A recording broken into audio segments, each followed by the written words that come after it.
Olá, amigos, bem-vindos ao canal Ufologia São Tomé.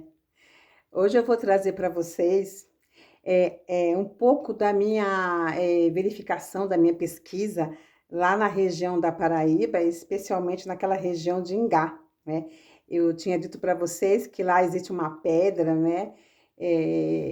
Está mais ou menos uns 5 metros, né? O tamanho da pedra de extensão, em que há inscrições rupestres ali na técnica da Itatiacoara, né, que são é, inscrições direto na pedra, não é? São desenhos superficiais, mas são desenhos que foram é, trabalhados dentro da pedra para sair como um relevo, né?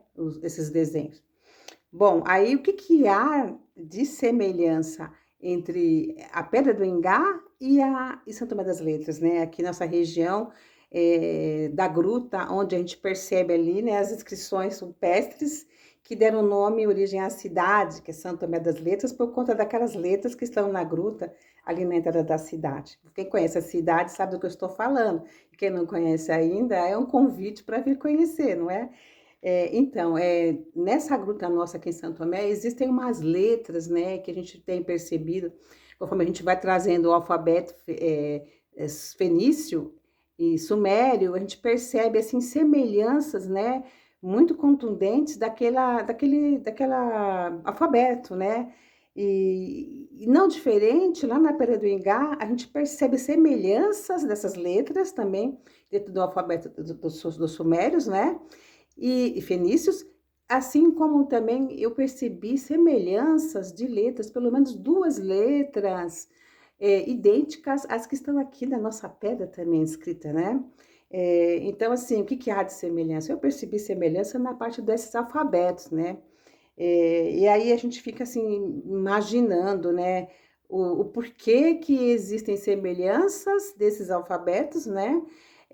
Aqui em Santo Tomé e em um lugar tão longe, tão distante como a Paraíba, né? No entanto, a gente percebe que pode ter havido em algum momento, né, alguns movimentos dentro do nosso território brasileiro, em que alguns, digamos, sumérios, seres daquela civilizações, né, pessoas daquelas civilizações estiveram presentes aqui também, é, talvez investigando, talvez fazendo uma análise do território, talvez buscando minérios, pedras preciosas, enfim. Mas o que eu percebi exatamente são esses pontos de semelhança, que acaba mostrando para a gente que em algum momento a civilização dos sumérios tiveram, de alguma forma, presente tanto em São Tomé das Letras quanto lá em Igá. Eu poderia até dizer que em Igá poderia se chamar Ingá das Letras também, por que não, né? A diferença é que lá em Igá, a pedra, ela tem uma área muito grande, bem grande já, em que essas letras elas aparecem ali inscritas na pedra, né? Então a pedra ela está dividida em alguns momentos. Ela está dividida em um momento em que tem registro dessas letras e tem momentos ali na pedra que contam sobre movimentos do céu, movimento celeste, movimento da lua. Então, são vários detalhes ali naquela pedra que apontam que, na verdade, os indígenas Cariri não poderiam ter sido os autores daquelas inscrições rupestres. Embora eu percebi que o nosso guia, né, eu fui com uma excursão, um guia presente para estar explicando melhor sobre ali a Pedra do Ingá. E eu notei que ele, em momento nenhum, ele registrou a palavra sumé para a gente estar entendendo o que é ali a questão da Pedra do Ingá. Em momento nenhum ele mencionou a palavra sumé, né? Eu até lembrei de uma coincidência, né? E quando eu estive no Peru, naquela parte da de Nazca ali, do deserto, onde há aquelas inscrições no território, no chão do deserto, né, ali, que a gente só consegue perceber voando, sobrevoando, vindo de cima, né, aqueles desenhos gigantescos, né. Eu me lembro que o guia também, em momento nenhum, enfatizou que aquilo poderia ter sido como uma teoria de que antigos seres que estavam conectados com extraterrestres, ou seres que podiam ter tecnologia de estar sobrevoando, voando, indo até intercâmbio, até as estrelas, para estar apontando aqueles desenhos no chão como um zodíaco, como um mapa do celeste, né? Em momento nenhum o guia entrou nesse detalhe, assim como também lá em Igá, em momento nenhum o guia mencionou a possibilidade de que civilizações mais adiantadas pudessem estar conectados aos indígenas locais na época para estar reproduzindo aquele tipo de desenho que demonstra detalhes do céu. Em outro vídeo eu vou trazer mais, explicando mais esse detalhe, que inclusive eu percebi ali a presença de um elemento luminoso que eu acho que eu desconheço, porque como que pode, dentro dos desenhos ali registrados, estarem assim trazendo uma iluminação noturna e mesmo com as chuvas, mesmo com o rio tá o tempo todo ali transbordando, passando por cima daquela pedra, essa luminosidade não se apaga, e é percebida a olho nu mesmo de dia, né? São situações bem interessantes ali que eu observei ali naquela região da Pedra do Ingá, né? Mas sobre o Sumer, né? Embora o guia não tivesse mencionado em momento nenhum a palavra Sumer, para minha surpresa, dentro do próprio sítio ali arqueológico há um museu, né? E lá dentro do museu eu percebi, né, na parede, uma gravura, né, um quadro que foi pintado por Vanderlei de Brito. O nome do quadro é o Cântico Sagrado de Ingá. E pasmem, nesse quadro existe um ser branco, né, de barbas brancas, sentado no chão, no meio, e em volta os indígenas ali, como se estivessem estudando ali aquilo que esse ser branco, totalmente desconectado da questão da região ali dos indígenas Cariri, estava ali registrado naquela pintura, naquela gravura.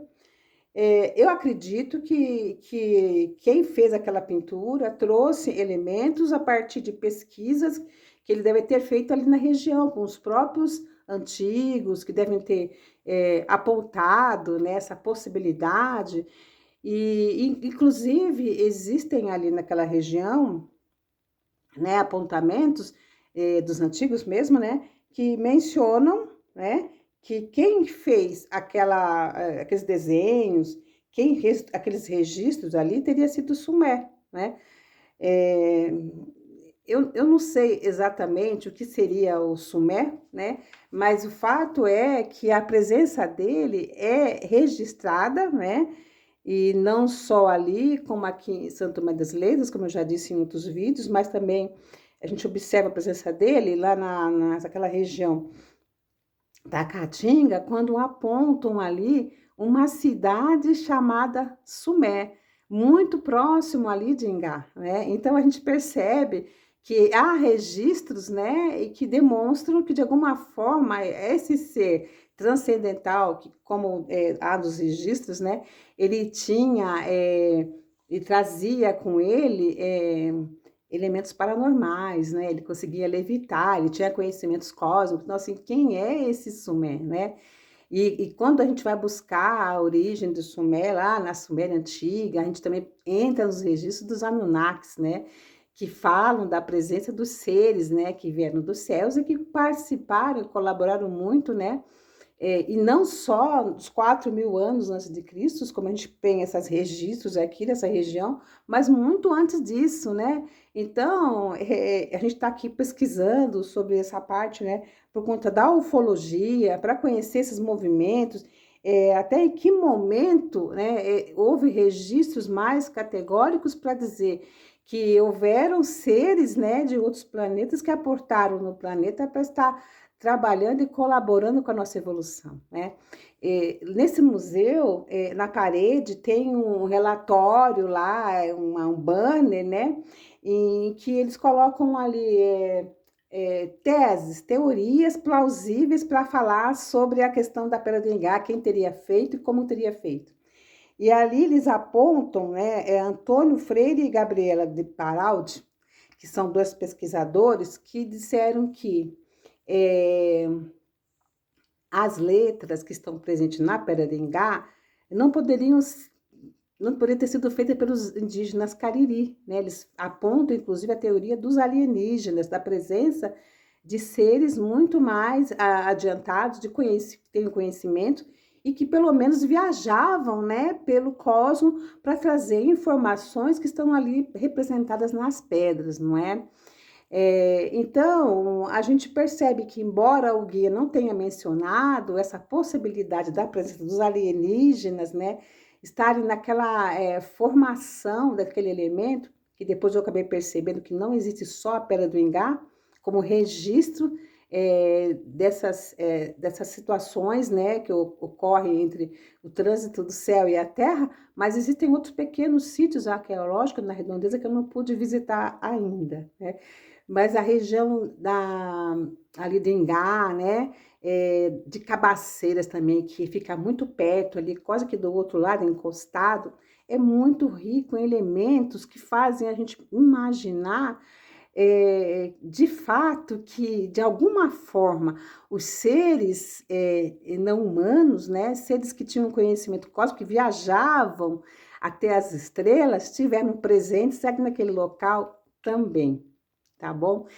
Eu vou terminando esse vídeo por aqui, né? Porque eu estou apenas pincelando essa conversa e mais para frente eu vou trazer o registro mais assim, falando sobre aquela região de Cabaceira, falando sobre esses registros das estrelas ali, como que foram feitos, onde foram feitos, aquilo que eu percebi na minha visita ali até a Paraíba, até a cidade de Ingá. Tá bom, gente? Então, fico por aqui, tá bom? Espero que vocês continuem acompanhando o canal Ufologia Santo Tomé, porque é um canal nosso, um canal que tenta trazer um conhecimento mais específico na área da ufologia aqui para a cidade de Santo Tomé das Letras, tá bom? Pessoal, um abraço para todos vocês, até mais e fiquem com Deus. Gratidão.